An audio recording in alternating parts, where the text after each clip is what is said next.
Hello, I'm Amy Dawkins, Assistant County Clerk for Floyd County. By now you've seen our videos where I go around and interview different departments. Today's no exception. We're here at the County Morgue located at 431 Mathis Road. Let's head inside.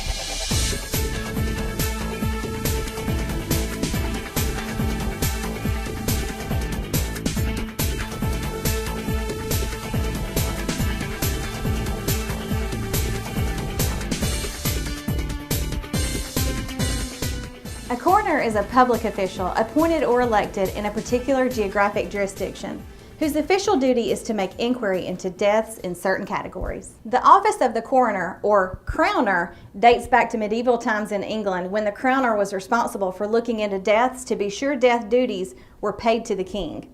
The coroner's primary duty in contemporary times is to make inquiry into the death and complete the certificate of death.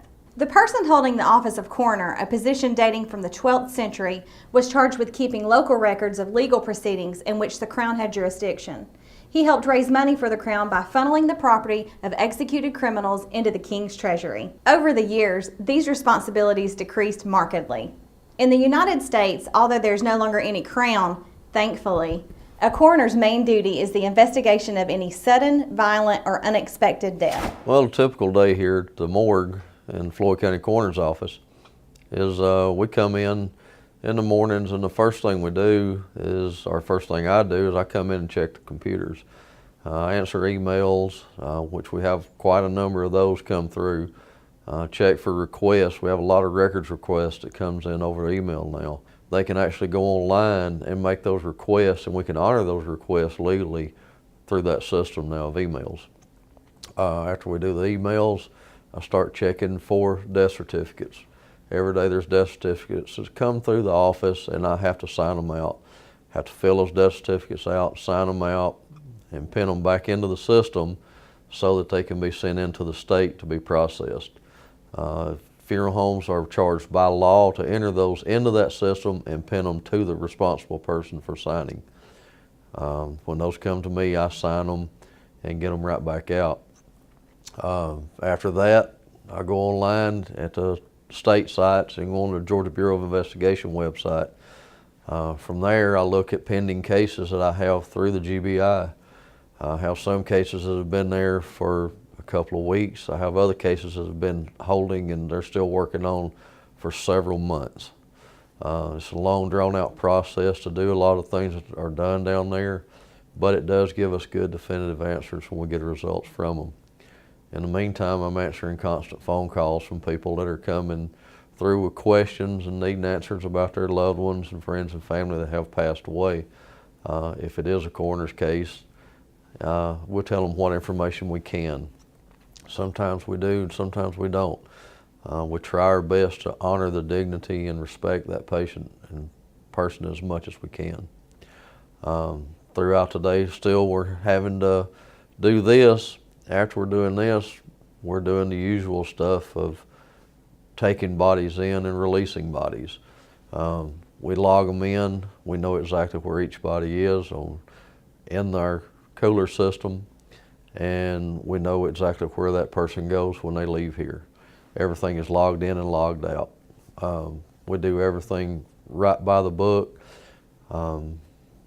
That way, there is no mistakes that's coming out of this office. Family notifications are a situation where that we deal with daily. We call the families and make notification and try to meet with them. We bring those families in here, and this gives them a more relaxed atmosphere where we can sit down and discuss what actually happened. The viewing room, this was something we're very proud of. The Georgia Bureau of Investigation is really big on cross-contamination because of DNA testing. With this, we can bring them in, bring the families here, put the person behind the glass and allow the family to view them. That way, there's a constant locked door between the body and the family, and they can't get to it to make any cross-contamination. One question we do get in the coroner's office a good bit is, what is our capabilities of holding and maintaining bodies? We keep the bodies at around 38 degrees. We are able to, on normal load, we can hold 18 bodies. We do have emergency provisions where we can hold up to 30 bodies in this in the event of a disaster situation. This room is designated for our investigations.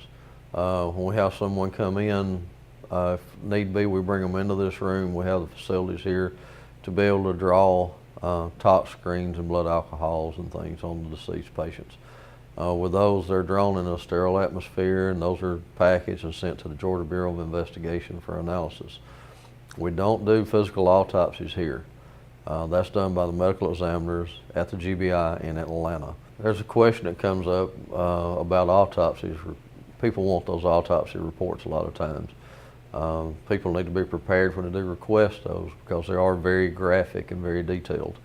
If they'll go to ronfloyd.com and go to the coroner site, they can click on there, fill in the information, and I'll be glad to send them a copy. Here, this is basically, we use it a lot for investigative photography. We bring the bodies in here, we can put them out on the table, we got excellent lighting here. We can put them in a situation where we can get evidence photographs to be able to build the best possible case and define the scenarios of exactly what happened to that person.